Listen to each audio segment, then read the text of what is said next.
is collection of various tools for describing data, data relationship, data semantics, and data constraints.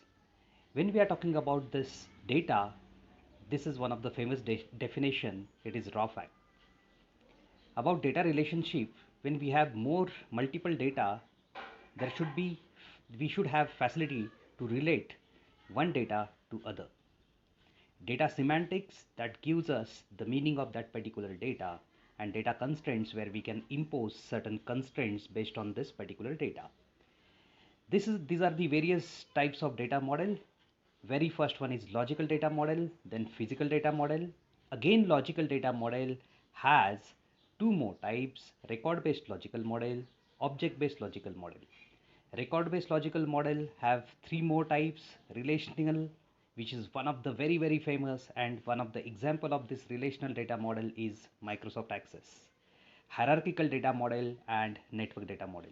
So out of this record based logical model, relational data model is one of the famous, and it is heavily used in the market till date. Next, about object-based logical model. Object-based logical model have actually four types, but I have given one of the two dominating types here, that is object-oriented and ER model.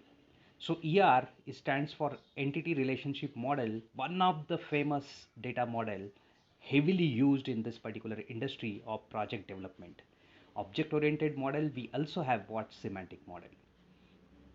Then again, when I'm talking about various types of data models, we can we can even show the very uh, useful data models are relational data model, ER data model, then object based data model, object oriented data model, semi structured data model, like XML is one of the semi structured data model, network model, and hierarchical model.